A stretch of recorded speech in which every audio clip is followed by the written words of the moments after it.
ای سیفیای غالی، ای صوفیای غالی، ای روافض مشرک، به این فکر نباشه که شیخ ابو عبیدالله متوکل از بین رفت خلاص دیگه نام اهل حدیث خاموش میشه. هزارها شیخ متوکل هست، هزارها شیخ متوکل سبحان الله در راستای دین مبین اسلام وجود داره. روز فراق خواهد رسید ان شاء الله تعالی. خون از این شیخ را ان شاء الله انتقامش را خواهد گرفتن و خون از این هدر نمیره.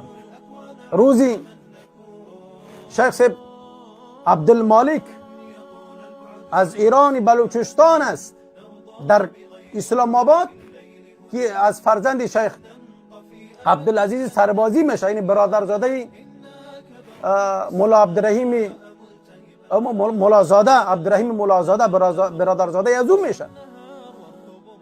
از شاگرداش قصه میکنه، گفت رفتم در اسلام آباد داخل هتل، در اوجا گفتم که داخل که شدم، گفت تفنگچه را پاک میکرد. گفتم که شیخ صاحب شما خود سبحان الله عالم دین هستین، تفنگچه در دستتان بود با شما زیبنده نیست. گفت شما عالم دین هستین، شما نور چشم ما هستین. عبدالمالک سربازی رحمت الله علیه در جواب میگه که سید قطب رحمت الله علیه میگه عالمی که خونش را، عالمی که علمش را با خونش رنگین نسازد و عالم نیست. میگه الله اکبر. عالمی که سبحان الله علمش را با خونش رنگین نسازه و میگه عالم نیست. گفت امی آخری دیدار ما با شیخ عبدالمالک بود، بعدن در کراچی امی روافض نجیس، روافض پلید، روافض اولئک هم شر البریه، بدبختترین رذیلترین مخلوق الهی در کره زمین، یک شاجر نرمی را در شکمش خالی میکنه.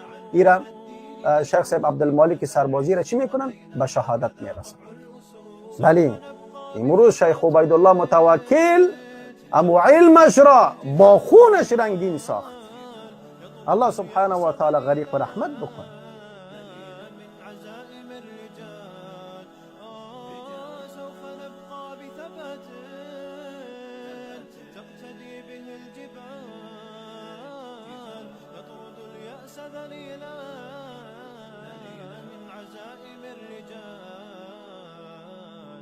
عزائم الرجال